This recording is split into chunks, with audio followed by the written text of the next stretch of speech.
Hey everyone, it's August 20th, 2016, and this is your At Percussion episode 57. And over there is Laurel Black. Hi. And Megan Arns is here. Hello. And Ben Charles. Hi everybody. And our guest today is Professor of Percussion and Division Director of Woodwinds Brass and Percussion at the Oberlin Conservatory. He has an extensive orchestral background as the principal percussionist of the Milwaukee Symphony and has performed with Cleveland and Concertabout orchestras, as well as the Grand Teton Music Festival and the Sunflower Festival, among many others. Let's see, he's made huge strides in new music with numerous commissions and is a long-standing columnist of Percussive Notes. Many more things to say about Professor Michael Rosen. How are you? Welcome to the show. Well, thank you. I'm glad to be here. It's great that you guys are doing this, using technology, I think, in a really positive way. It's fabulous. It's hard. It's hard using technology for good. We're trying. You know, it's probably, if you were to figure it out, probably more often, you know, trolls and all that junk, and less for good. So here we go, especially in our field. Well, and it's definitely it's something we're going to encounter very soon, because Google Hangouts is going to stop offering this service. So yeah, we got all of a conversation very soon about how we're going to keep doing this. There'll be other ways, I'm sure. Right, yeah, there's going to be some other way. So yeah, we have till September 12th to figure that out, from what I'm reading. All righty. Well, Mr. Rosen, how's preparations for school going? What's on the docket for Oberlin coming up? Well, things are looking really well. We've got a bunch of new students, and some of my actually the interesting thing is that I've got all but 2 students graduating this year. It's kind of interesting how sometimes it bunches up, because, you know, at Oberlin we have the double degree. So I often have students who are majors in, let me see, I've had a history major and several majors who are doing composition, several are doing double degree in computer science, and all sorts of other fields, because the conservatory is right across the street from the college, and all you have to do is just walk across the street. And at Oberlin we tend to get the students who are multi-talented in many different fields. I'll talk about that in a second, but also sort of intellectually curious, which is what I find interesting about the students, and it's kind of fun for me to see what other things students can do. They often come, ooh, I want to be a percussionist, that's all I want to do. And then they begin to realize that there is a bigger world out there, and they begin to realize that there is composition that they can get into. For example, I have 3 students now doing computer science and what's called the Tamara program, which is technology and music and related arts, which is sort of combining the 2, percussion and electronic music. We find that the percussionists tend to really do well in Tamara program because they have a sense of sounds, whereas often the people who come directly into the computer science, not rather computer science, but electronic music field, are not composers.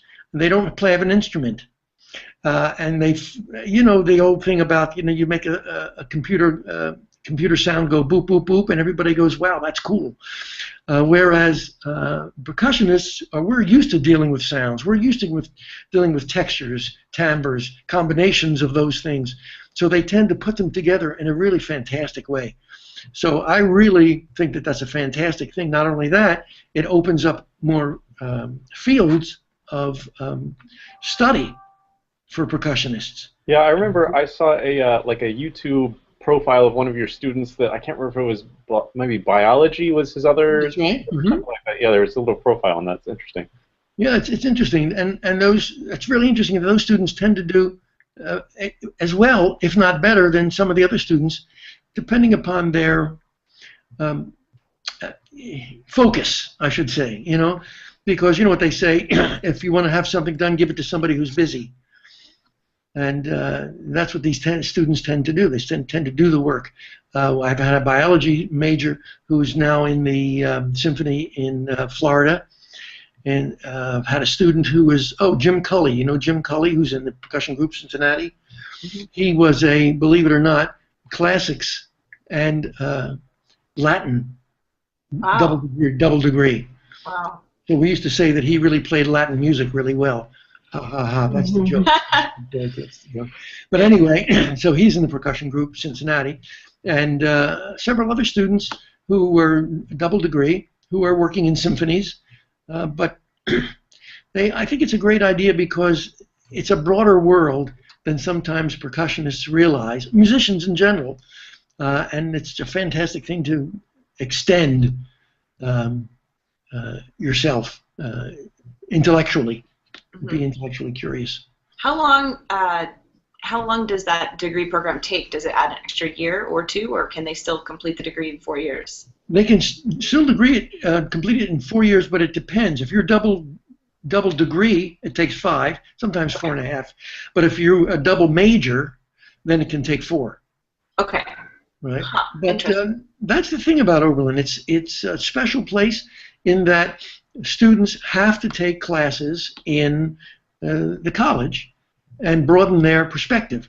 I suggest the students take, for example, music art history classes, because in art history classes, then you can see, well, who was painting when John Cage was writing his music? What was the art movement when Debussy was writing his music? Why is it called impressionistic, and who was painting at the time, and what were the intellectual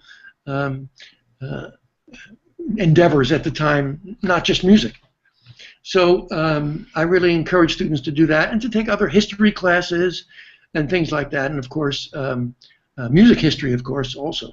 Mm-hmm. Yeah, sometimes I think that's the first thing to go when we're trying to, you're trying to pack music theory and history and percussion and all these things in, Mm-hmm.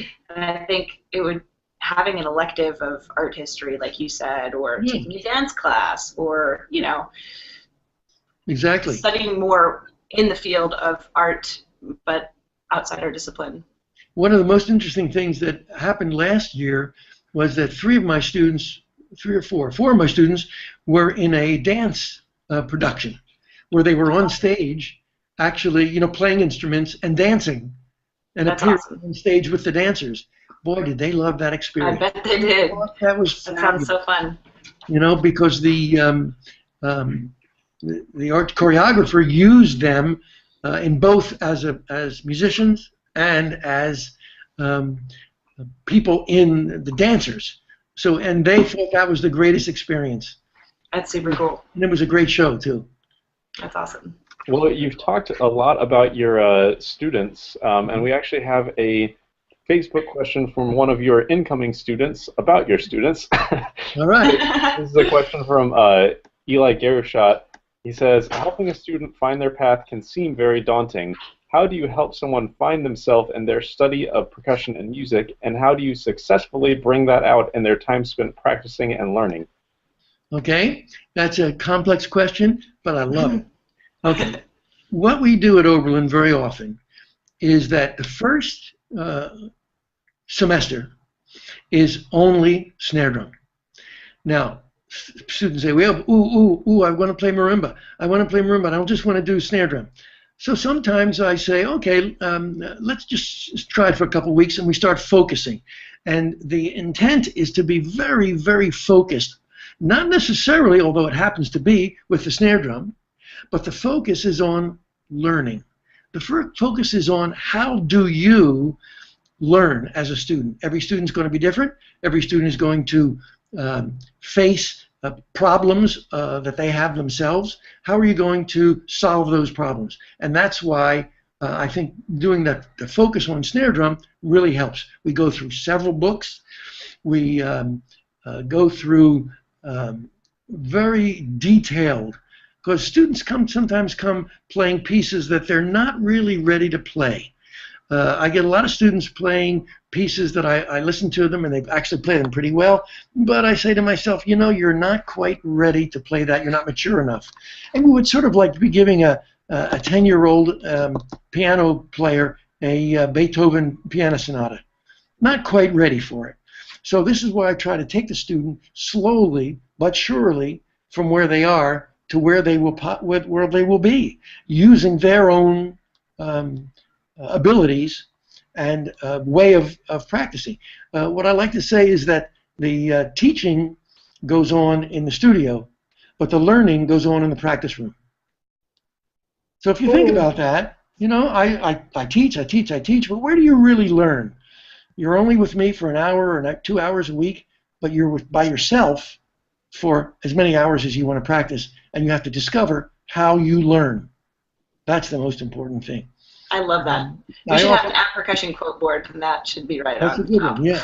I often say after a student's been there for a while, and I say they're wondering about what to do, and ooh, I can't do this, and of course I help them with ideas about teaching, about learning, and then I'll finally say, make yourself better.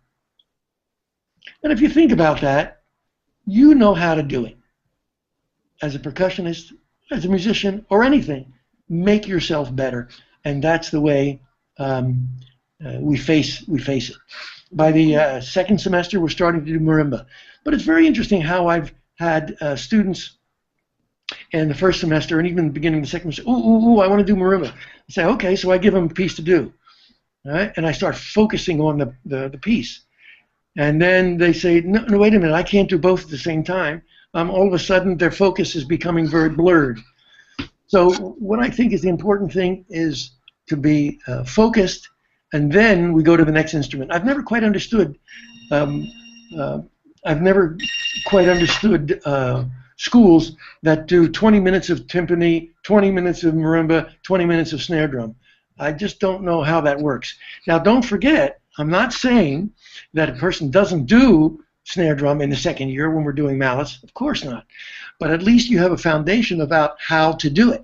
And what I usually say is, okay, your first year, your first summer after Oberlin, your snare drum is called your snare drum summer. And here's where you take all of the things that we've been talking about and you apply it. How do you practice? Do you like 20-minute shots? Do you like 2 hours, 3 hours straight? Do you take breaks? Do you not take breaks? Do you like the lights on? Do you like them off? I don't know. Whatever you do. You like sitting down or you like standing up when you practice? Discover how to make yourself better. That's what I'm talking about. You know, your comments about focus really reminded me of conversations I've been having recently with a psychologist who specializes in the mental sort of assessment of classical musicians, and he'll actually be our next guest, but he said one of the most important things is that successful musicians are able to narrowly focus for long periods of time. Yeah, I mean, that's what we do. If you stop and think about it, it's kind of kooky. You know, you have one etude or you have one kind of technique that you're trying to perfect, and you do it over and over and over again. It's not unlike a sports person. It really is not. Sports people do the same motion. A baseball player, if you ever watch, I like to make an analogy between percussion and a basketball player taking a foul shot. Watch him. He does the same thing every time. Bounces it twice, spins it backwards, uses one hand, throws it. Watch a tennis player, right, for when they serve. Bounce the ball 3 times, then hold the racket a specific way, lift your hand up in a certain way, throw the ball up, and it's really not so different, so that when you get, eventually you get to the point where you don't have to think about it. There's kind of an interesting analogy about this, and that has to do with competency.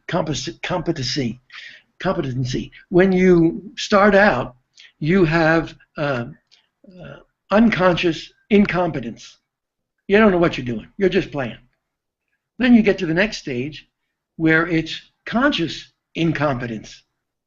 So you know what's wrong and you're trying to fix it. Then you get to conscious competence. Aha, I'm getting better at this. I know what to do. I can think about doing. And of course the final result and the ultimate is unconscious competence. Watch a violin player. Watch Joshua Bell. Watch any violin. I mean, they do it effortlessly. And some of the greatest percussionists do it effortlessly too. That's our goal. I hope that helps Eli coming in. He's really enthusiastic. I'm looking forward to working with him. He says, ooh, I want to play. I want to get in there. And that's the other good thing about Oberlin is that there's no question that this guy's going to play, because we don't have grad students, you know, at Oberlin. We just have undergrads. So there's no grad students, I hate to say it, who steal your parts, your best parts. But then again, don't forget, at grad school, often these grad students are paid to play in the orchestra. That's why they are there. Whereas at Oberlin, we don't have grad students, so I have freshmen playing right alongside of seniors. We recently went on tour to Chicago, played Rite of Spring, and there were sophomores playing right alongside of seniors. Now, of course, you don't expect the freshmen to play the timpani part in the Rite of Spring, but what I do is I'm in charge of who plays what. So if a student is ready and his snare drum roll is really getting good, then I'll give him a snare drum part to make him better. I don't just wait until he's a senior. Well, and even if they are just, you know, maybe just playing the crotales on that, or you know, one of the lesser busy parts, or the scrapes, or the gong, whoosh, you know, it's just being there, you know, just being and playing with seniors. And the great thing about Oberlin that I love is that the students help each other. So that if a student goes over and says to a freshman, you know, I think try a different triangle beater on this, maybe a little louder triangle, and the students don't say, oh, you know, shut up, it's my instrument, I'm playing, you can't tell me what to do. No, I try to create an open situation where the student will say, oh, really, let's go try.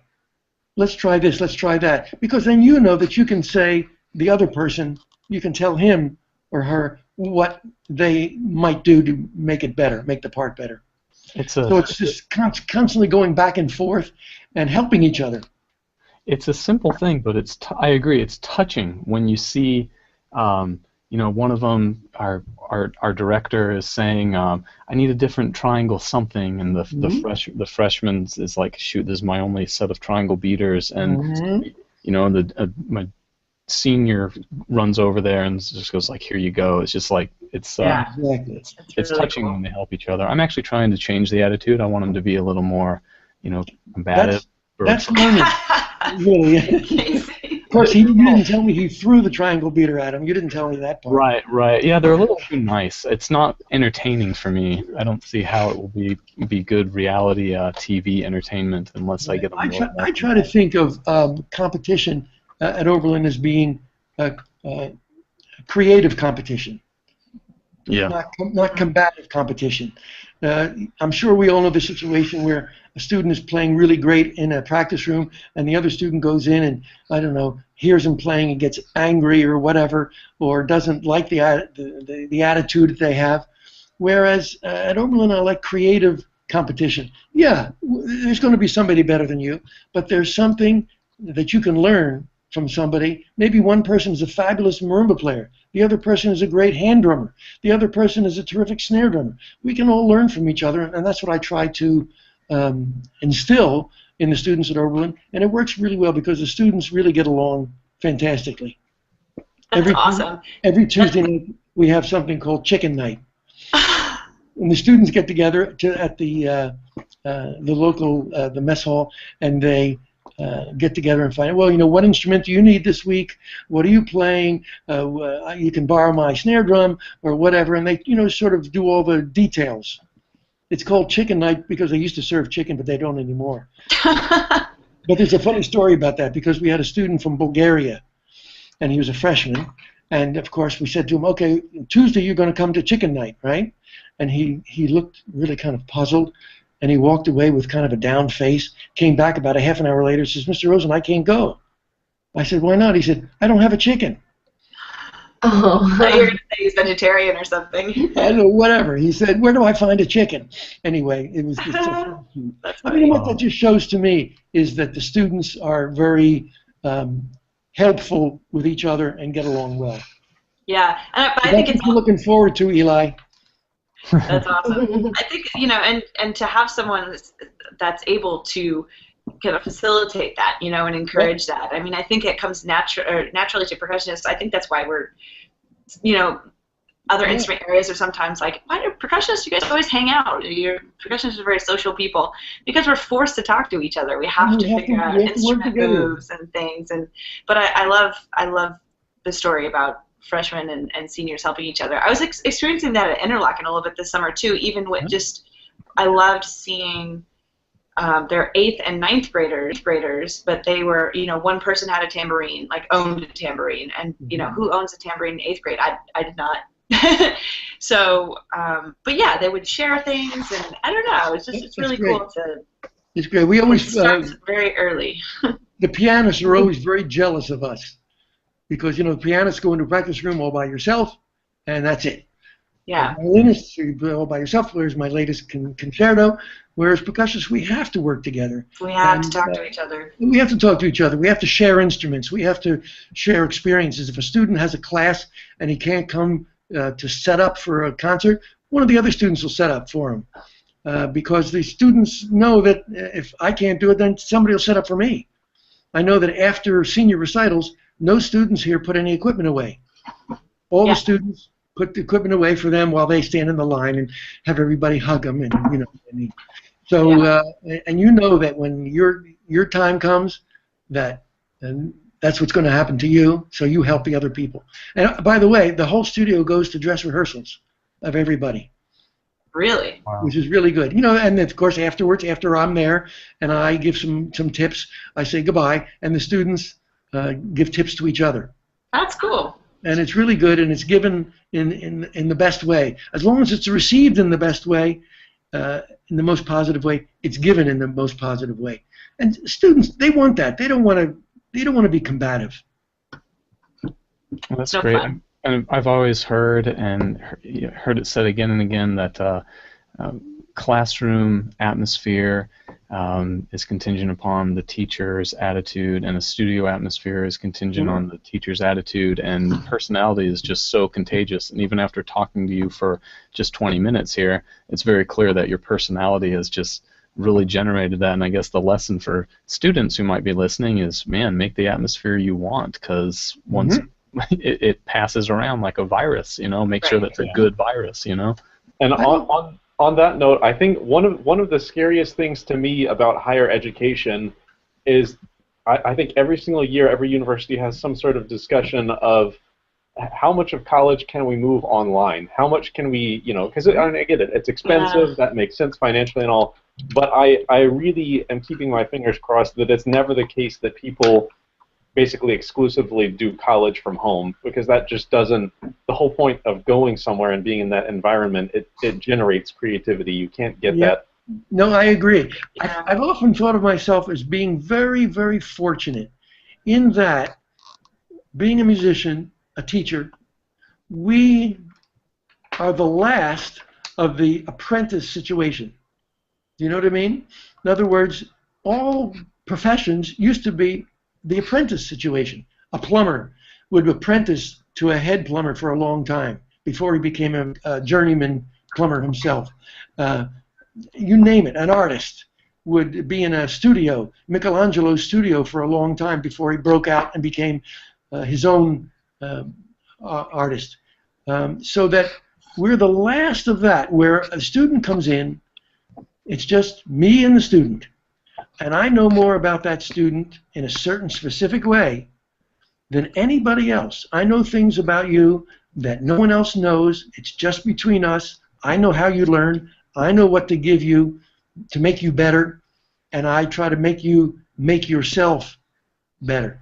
But it's really very fortunate that this is the last of that professions where it's just you and me in a room by ourselves, no classroom, and I really cherish that. And I really get to know the students better. Students hope to get to know me better, too. Let's see. So Laurel and I have been doing something in the area called the Stanton Music Festival, which is this fantastic music festival. They program all sorts of music, hundreds of pieces for, I guess, 2 weeks, I think. Right, Laurel? 10 days. 20 concerts, 10 days. Wow. Yeah. That's a lot. Yeah. It's really great. So I just premiered a new trio by Eric Genevin, which was really fantastic, and Laurel got to play one of the coolest pieces out there, I think, which is Ballet Mecanique by George Antheil, and you're going to tell us a little something about that and maybe a little about the piece. Good. Yeah. How many pianos did you use? 2. 4 pianists at 2 pianos. Okay. Smaller version. Yeah, it's really a giant piece. You know, it was written for player pianos. Yeah, 16 of them. Yeah, and I've only seen it performed like that one time at a PAS convention many, many years ago. And it was interesting, but sort of the mega version. But I think the other versions are also good too. I don't mind it a bit. Yeah, I do too. I really enjoyed being part of this performance, and I'd never played it before. And even the piece, Casey was listening to it like months ago, not even connected to Stanton Festival. And I remember our desks kind of back up into each other here at our home office, and I turned around and I was like, "What is that? That's so cool!" It is the airplane, the airplane propeller. We went out to the airport, the local airport here, and recorded an airplane, a Cessna, the motor, and then on stage we had a couple of fans, you know, sort of tall standing fans, turned them on, but at the same time turned on the sound of the motors. So people look and say, "Oh my gosh, the loudest fans I've ever heard." That's awesome. It was really good. You know, it was written with a movie.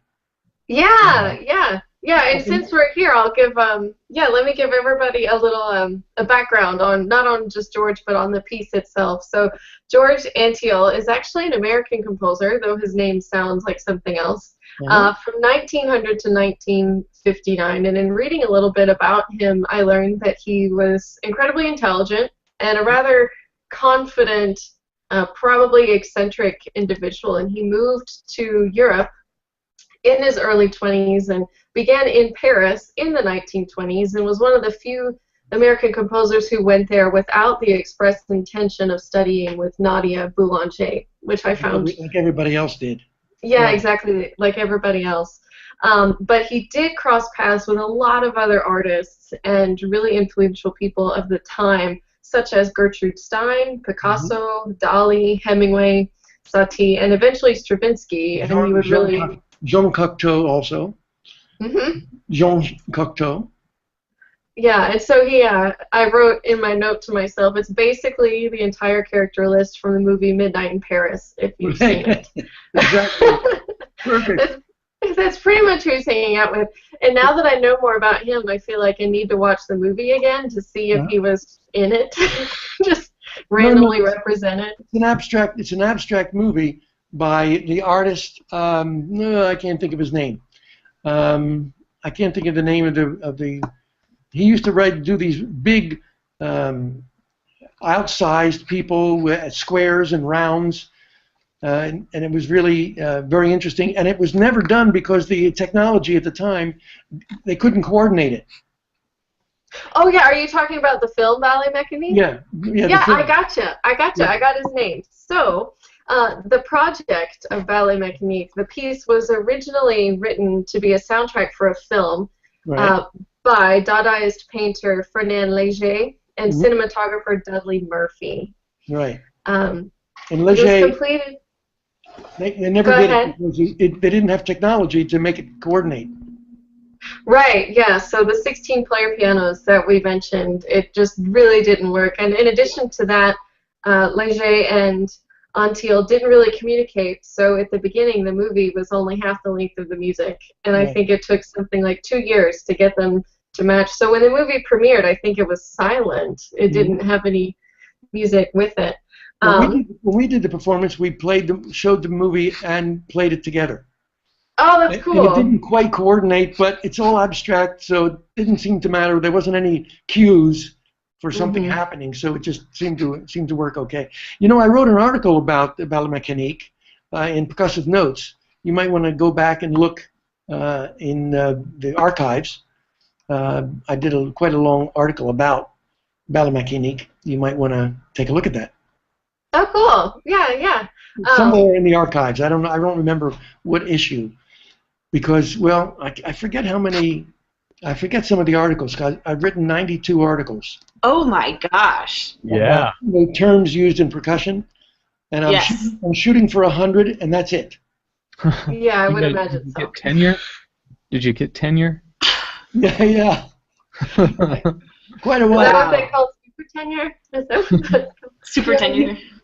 Super Quite a while tenure, ago. super tenure. That's right. Super Yeah. tenure, right. I hope so. Yeah. No, Before, the latest article about Sistry, about the Sistry. The latest article I wrote was about Sistry in Barber Seville. No one quite knows exactly what that is, and I hope I solved the problem. Huh. Wow, great. oh yeah, this sounds really interesting. I called it Solving the Sistry Code. Huh. Get it? That's The good. code, the Da Vinci Code, the Sistry Code. It's, Very good. oh, never mind. Yeah. So not too far off from Laurel's topic, but those terms used in percussion articles are awesome. Oh, good. Thank you. At Illinois, I did my master's degree at Illinois, and they had like all the back issues just sitting in the graduate office. Yeah. And like I can't tell you how many of those I read and was like, wow, would have never figured that one out. Well, thanks. I still have people who call me or send me emails asking me about instruments. I like to approach it from two angles. One angle is what is the actual instrument? What does it mean? Okay, what does tambour mean? Tambour roulant in the language. Okay, but also what is used. So maybe the Philadelphia Orchestra uses something different than the New York Philharmonic, different than the Los Angeles Phil. So I often get in touch with my friends and say, what do you use in this particular piece? So that gives us a double insight into what's practical, what is practically being used, and maybe what is the actual term.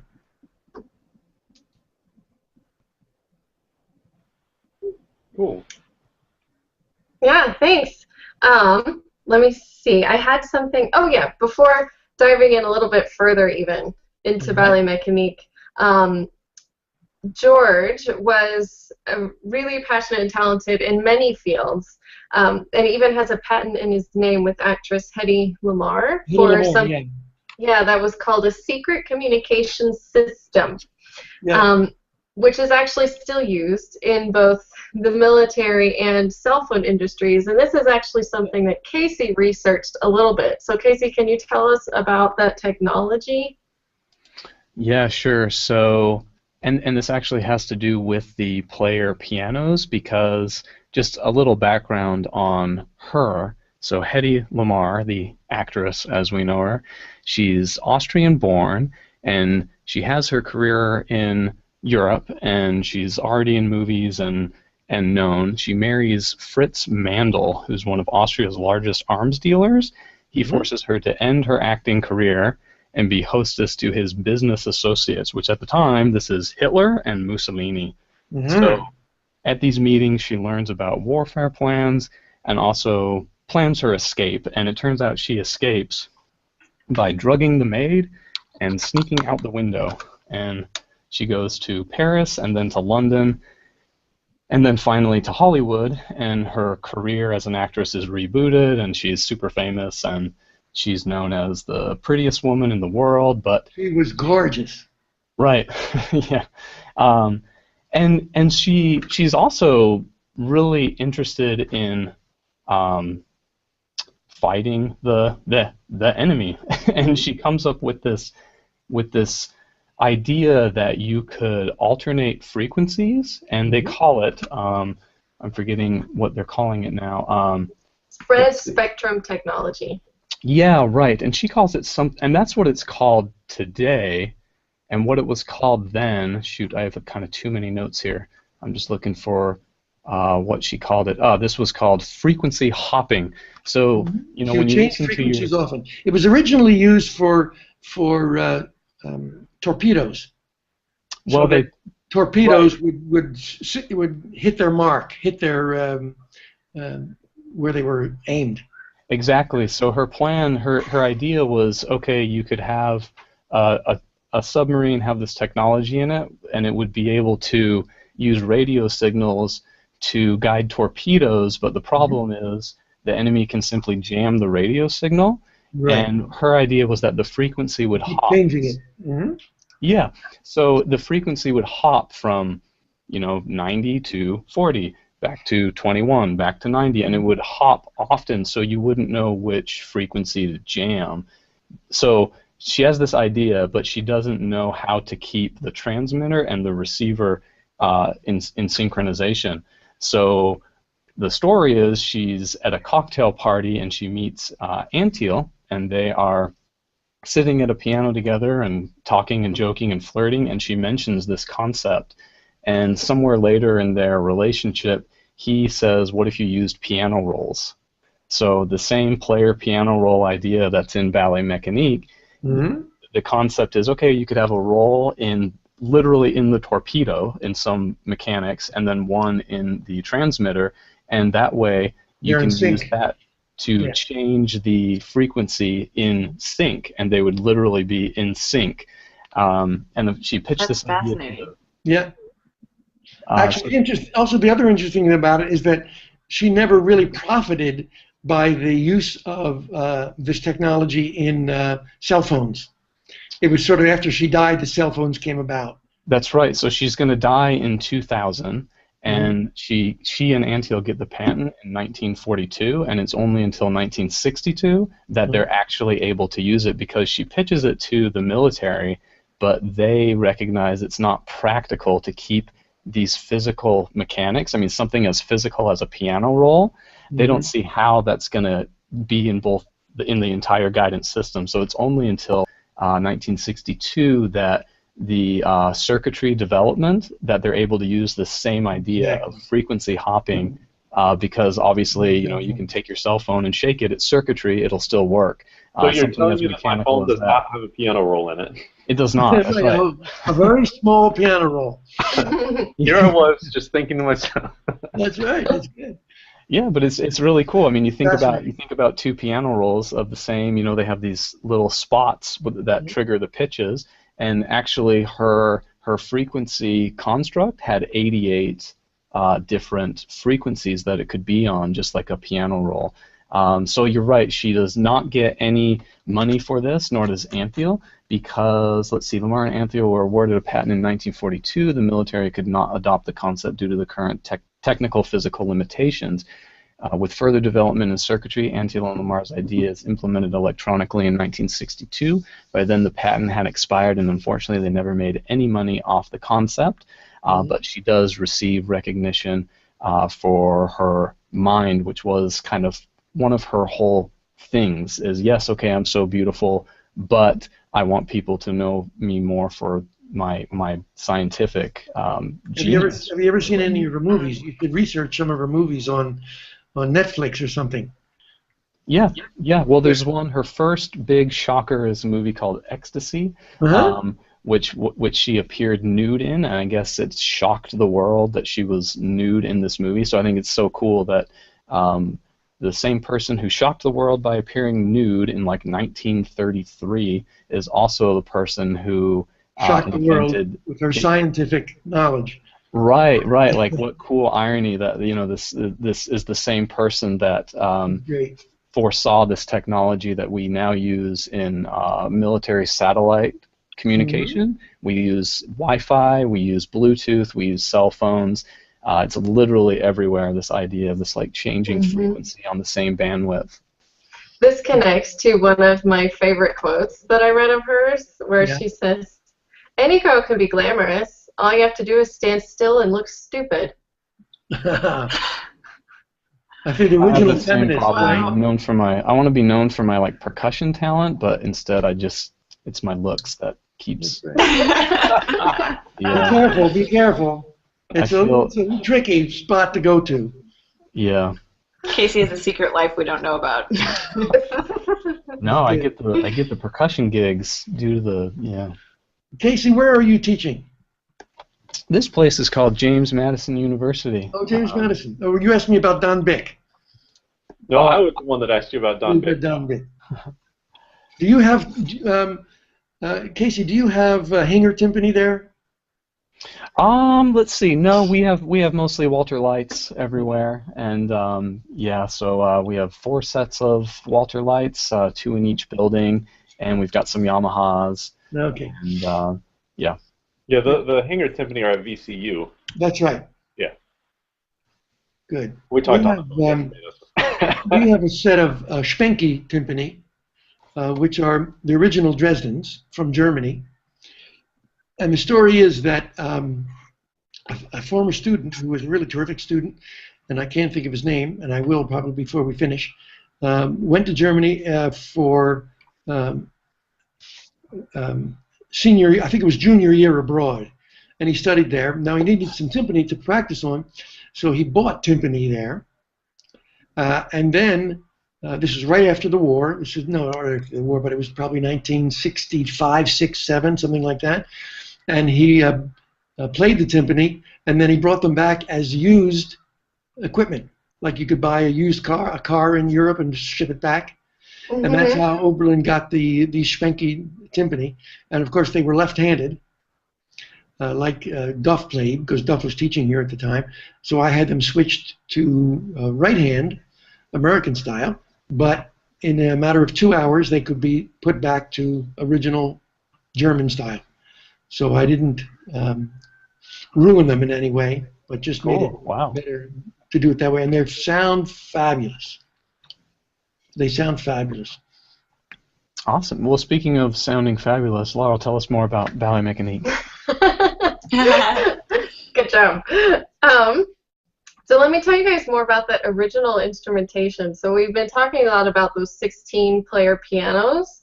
But it originally also included 4 bass drums, 3 xylophones, a tam-tam, 7 electric bells, a siren, 3 sizes of airplane propellers, and then 2 human-played pianos. Mm-hmm. And George says the following about this piece, and you'll be able to tell he thinks it's pretty great. But this is what George says. He says, "My Ballet Mecanique is a new 4th dimension of music. My Ballet Mecanique is the first piece of music that has been composed out of and for machines on Earth. My Ballet Mecanique is the first piece of music that has found the best forms and materials lying inert in a medium that, as a medium, is mathematically certain of becoming the greatest moving factor of the music of future generations." Ooh. Yeah. I think he was full of himself, right? Slightly. Some might say. Yeah. So after that first composition, he made several revisions and eventually settled on a version that does get performed quite often now that uses 4 pianos, but it can be done with 2 players on 2 pianos. We did it with 2 xylophones, but it might have 4. Does it have 4, Mike? Pardon? Does it have 4 xylophones, the concert version, or just 2? I only used 2 xylophones. That's what we did too. Yeah. Check out my article. It was a long time ago that I wrote it, and I forget, to tell you the truth. Oh, sure. Well, no, you've had so many good things to say. The score now also uses 2 electric bells of different sizes, only 2 propellers, timpani, Glock, and then a myriad of drums and cymbals. And if you're wondering about these propellers, everybody listening, even at the premieres in the 1920s, the propellers were actually electric fans, and they would take wooden dowels and stick them in and out, and that's how they created this sound. Exactly. Although it sounds like your recording of the actual airplanes is also... That was really awesome, because we could make it really loud. Yeah. You know, it was done in a small place by a woman who was I forget her name. She was a patron of the arts in Paris, and they did it in her salon. And of course, it was completely outrageous to the people who went there. Absolutely, completely outrageous. And then it didn't have another performance for a long time. It was only sort of with us percussionists who sort of went back and tried to discover it again, rediscover it, that it sort of came out again. But for many, many years, it didn't have a performance at all. You know, there's a composer who also wrote stuff whose name is Chelsea, who wrote a piece called Rotativa. Do you know that piece? I know Chelsea, but not that piece. We love Chelsea. Yeah, and I think your recording of the percussion, it's a quartet, I think, the percussion. No, it's really big, and it's called Rotativa, and it's crazy, and it's sort of the same genre of. It's on our website, the Oberlin Percussion website. I actually bought it recently. Oh, did you go? yeah, I'd like to do it here sometime. But you can see all the instruments, and it's just kind of I don't know. It doesn't appeal to me musically, to tell you the truth. It appeals to me sort of as an interesting historical curiosity that led to something else. I think that this is where it came out of futurism in Italy. You know, you're familiar with futurism? Uh-huh. With Bala and Cara and all those composers. Martinetti, who wrote pieces that were had noises in them, rollers and rumblers and all sorts of noise, and that led to, I think, these guys. And by the way, Antheil was a appreciator of the futurist movement. If you look up the futurist movement, it's fascinating. And then that to me led to John Cage, and we wouldn't be where we are today if we didn't have that that ladder, that step ladder of all these composers who led to you know, composers nowadays like Motherwell, or you know, all sorts of interesting composers who are doing fascinating things about sounds for the sake of sounds, and I think that's what they did. Well, I have to say, you hear about Ballet Mecanique and futurism in, say, like the Grout textbook, but it never, and it's like, okay, electric buzzers, propellers, right, that's like stuff of the future, got it, okay, those are neat sounds, but it has so much more weight after I've read this piano roll, you know, cryptography, guided torpedo thing. It's like it just brings such a different air to the whole thing, you know. Sure, futurism was hip, man, although it was misguided because they loved trains, smoke coming out of chimneys of factories, the modern age, and all that stuff, and speed, and no getting rid of everything. They even had a cookbook that said no more pasta in Italy. If you can imagine that, right? They even wrote a cookbook. So it was really a crazy thing. Wow. But it was really hip at the time. They wrote manifestos every other week. It's really something worth going into. I did an article a long time ago about futurism, but I didn't get real into depth. But you should go on YouTube because you'll find all sorts of pictures and sounds of the instruments, and there's a group nowadays out in California who recreated the instruments, and they go around playing concerts of these, they used to call them strumenti rumore, noise instruments. So it's well, and I think something interesting that I noticed this morning, I was really looking through the score of Ballet Mecanique. I don't know why I thought I could like quickly analyze it in 2 hours at 7 a.m., but for some reason I thought that was possible. You're a professional, of course. Because, yeah, right? And I did notice something interesting that, you know, it's like, yeah, Antheil is a composer. He like knew what he was doing because when the piece begins, just in terms of pitch, you know, I looked at different elements, but just speaking about pitch right now, it begins with a 9-note chord. So only 3 pitches missing out of the whole chromatic scale.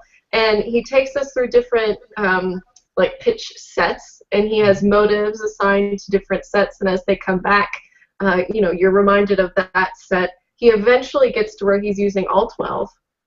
And then they go away really fast, and he drops it down to an Aeolian mode on A, and that's where there's a huge propeller like feature where you're supposed to really hear them. He also liked clusters.